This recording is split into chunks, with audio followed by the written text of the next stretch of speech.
La Mishnah nous dit, dans la Torah, nous ne connaissons pas la récompense des mitzvot. Il y a des mitzvot qui ont l'air faciles et des mitzvot qui ont l'air plus difficiles.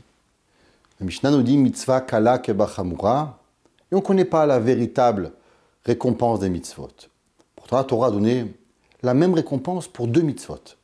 Shiluach hakan, la fameuse mitzvah que tout le monde essaie de faire, quand nous trouvons un nid d'oiseau, renvoyer la maman pour pouvoir récupérer les œufs. La Torah nous dit les ma'an yirbu yemechem ala adama. Vous ferez cette mitzvah et vous aurez une longue vie. De l'autre côté, il y a une mitzvah qui est difficile. Honorer son père et sa mère. Et la Torah dit les ma'an yirbu yemechem ala adama. Quand vous accomplirez cette mitzvah de kibud avahem, alors vous aurez une longue vie. Qu'est-ce que c'est la mitzvah de kibud avahem? Il y a une fameuse histoire, il y avait un jour un homme qui avait son papa qui vivait chez lui, comme ça se faisait souvent à l'époque, et le papa dormait dans un lit. Et un jour, l'enfant a eu un fils. Alors on a demandé au papa de bouger de chambre. On a eu un deuxième enfant. On n'a pas de bouger de chambre. Jusqu'à qu'à la fin, le papa, malheureusement, s'est retrouvé dans le couloir, en train de dormir par terre. Un jour, le petit enfant arrive et prend ce qui servait de matelas, la couverture au papa, à son papy et la coupe en deux. Le père lui dit, mais pourquoi as-tu coupé la couverture de papy? Il dit, mais papa, parce que je la garde la moitié pour toi. Quand toi tu seras vieux, je te ferai aussi dormir par terre et tu auras la moitié de la couverture.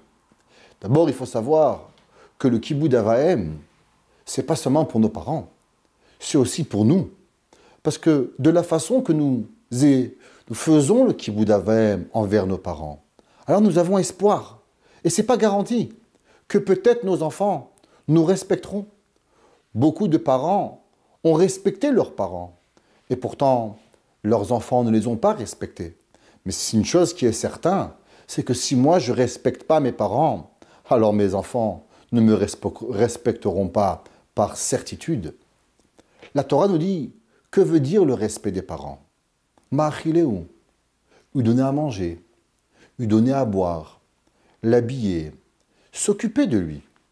Aujourd'hui, Baruch Hashem, si nos parents ont de quoi manger, leur apporter un souper de temps en temps, les inviter à un restaurant, leur faire sentir la joie, les faire participer à nos fêtes, qu'est-ce que c'est comme plus grande mitzvah de kibud avahem?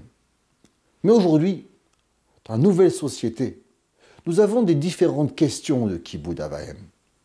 Beaucoup de personnes, malheureusement, souffrent de dépression. Que faire quand nous avons un parent, un père ou une mère qui est dépressif?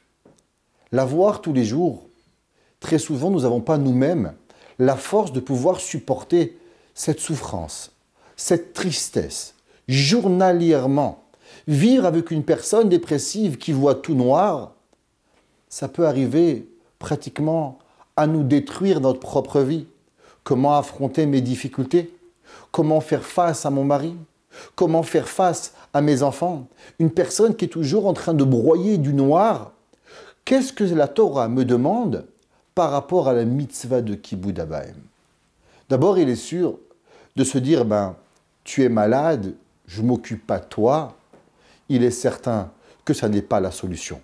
Envoyer nos parents dans un hôpital ou les laisser tout seuls parce que je n'ai pas envie de m'en occuper, c'est sûr que ce n'est pas la Torah qui me demande.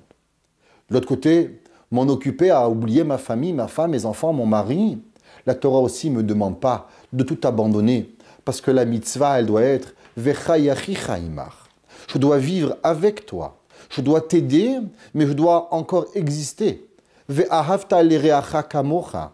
Je dois t'aimer comme je m'aime. Ça veut dire que je dois encore exister pour pouvoir t'aider. Si moi-même je vais souffrir de dépression, si moi-même je vais succomber à cette tristesse, alors à la fin, c'est comme une personne qui ne sait pas nager et qui veut aller sauver une personne qui ne sait pas nager. Alors très souvent, c'est la personne qui a sauté qui va couler et la personne qui était en train de se noyer, c'est elle qui va vivre. Est-ce que c'est ça que la Torah me demande pour pouvoir honorer mon père et ma mère? D'abord, il est important de savoir que nous avons une obligation. Et je ne peux pas m'enlever de cette obligation. Seulement, la réponse à la question, c'est qu'est-ce que je suis capable de faire avec ma famille, avec mes enfants, avec mes forces que Akadosh Baruch Hu m'a données? Très souvent, il suffit seulement de demander conseil. Faire tout, vous n'êtes pas capable. Faire rien, il vous est interdit. Mais peut-être, renseignez-vous sur la difficulté de votre maman, la difficulté de votre papa. Quelle est la façon de pouvoir l'aider?